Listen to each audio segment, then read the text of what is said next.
आदरणीय प्रधानमंत्री जी नमस्कार। मेरा नाम मधुमिता सेनगुप्ता है। मेरा बेटा कक्षा 9वीं का छात्र है। महोदय, पहले मेरा बेटा पढ़ाई में बहुत अच्छा था, टीचर्स अप्रिशिएट करते थे, लेकिन अभी कुछ समय से ऑनलाइन गेम्स की तरफ उसका झुकाव कुछ ज़्यादा ही बढ़ गया है, जिसके कारण उसकी पढ़ाई पर फर्क पड़ रहा है। मैंने उसे बहुत समझाने की कोशिश की है, लेकिन मुझे लगता है मैं असफल हूँ। कृपया मेरा मार्गदर्शन कीजिए कि मैं इस स्थिति को कैसे संभालूं। धन्यवाद। पायनी, कृपया इस पर अपने विचार प्रकट करें।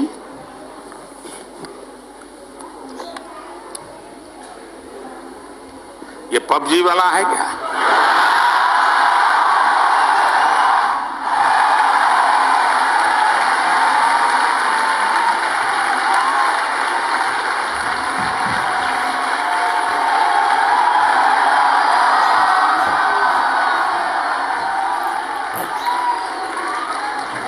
या तो फ्रंटलाइन वाला होगा।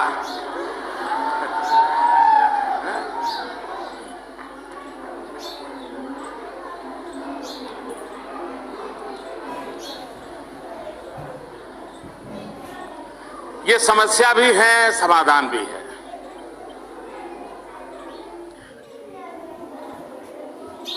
हम ये चाहें कि हमारे बच्चे टेक्नोलॉजी से दूर चले जाएं, फिर तो वो एक प्रकार से अपने सारी जिंदगी से एक प्रकार से पीछे की तरफ जाना शुरू किया, और इसलिए उसको ये टेक्नोलॉजी के संबंध में प्रोत्साहित करना चाहिए। लेकिन उस टेक्नोलॉजी का क्या उपयोग करता है? क्या टेक्नोलॉजी उसको रोबोट बना रही है क्या, या इंसान बना रही है? अगर माँ बाप थोड़ी रुचि लें, कभी खाना खाते समय चर्चा करें टेक्नोलॉजी की, कि बताइए भाई इन दिनों क्या चल रहा है, टेक्नोलॉजी के क्षेत्र में क्या नया आया है, किस प्रकार के नए नए ऐप्स आए हैं, उसमें क्या होता है, तो उस बच्चे को लगेगा कि मैं जो कर रहा हूं मेरे माँ बाप हो सकता है मेरी मदद करेंगे।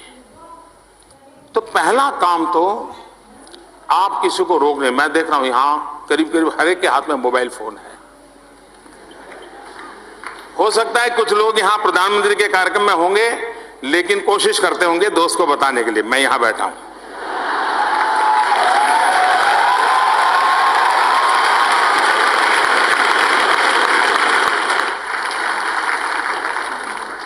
इससे क्या होता है, धीरे धीरे हम सिकुड़ते चले जा रहे हैं। टेक्नोलॉजी हमें अगर सिकुड़ देती है, हमें नैरो बना देती है, हमारी सोच भी बड़ी नैरो बन जाती है, तो शायद हमें जीवन को बहुत बड़ा नुकसान होगा। टेक्नोलॉजी का उपयोग हमारे एक्सपांशन के लिए होना चाहिए, मेरे विस्तार के लिए होना चाहिए, मेरे सामर्थ्य में बढ़ोतरी के लिए होना चाहिए। और इसके लिए टीचर्स ने भी बार बार इन विषयों की चर्चा करते रहना चाहिए, तब जाकर के होगा। अदरवाइज जैसे बच्चे खेल के मैदान में नहीं है, कभी कभी माँ बाप को लगता है पढ़ना बहुत अच्छा है, लेकिन परीक्षा के दिनों के कुछ दिन पहले ही बीमार हो जाता है, तो माँ बाप का पसीना छूट जाता है। अरे भाई, पहले उसको किताब पढ़ाता है, कहीं खेल के मैदान में भी तो भेजना था। आप में से कभी सोचिए,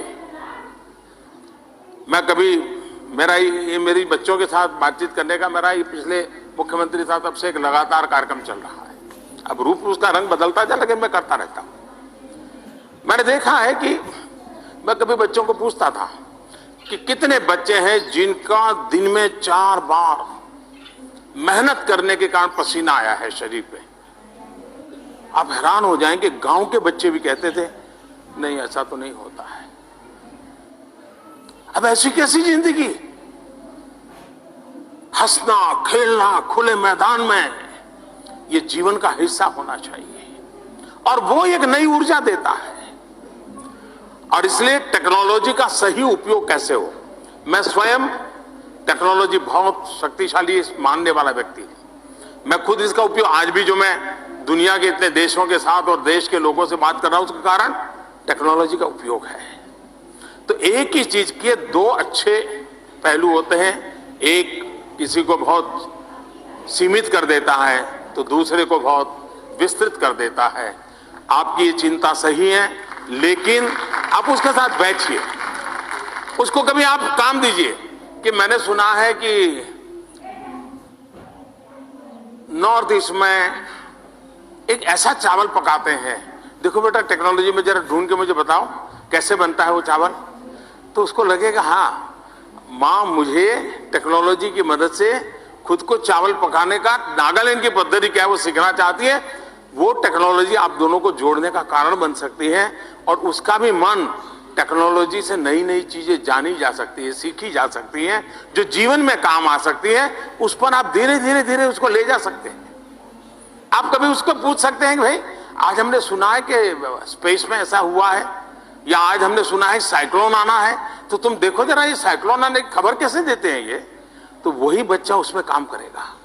आप उसको धीरे धीरे धीरे टेक्नोलॉजी के सही उपयोग की तरफ ले जाइए और उसको लगना चाहिए कि वो बच्चा विकास की दिशा, तो गलत रास्ते पर जाने से बजाय, समय बर्बाद करने के बजाय, खुद ही एक खेलकूद के अंदर रहने के बजाय, और मैं समझता हूं जुरा प्ले स्टेशन से प्ले फील्ड में चला जाएगा वो, तो उस दिशा में हम सब प्रयास करें।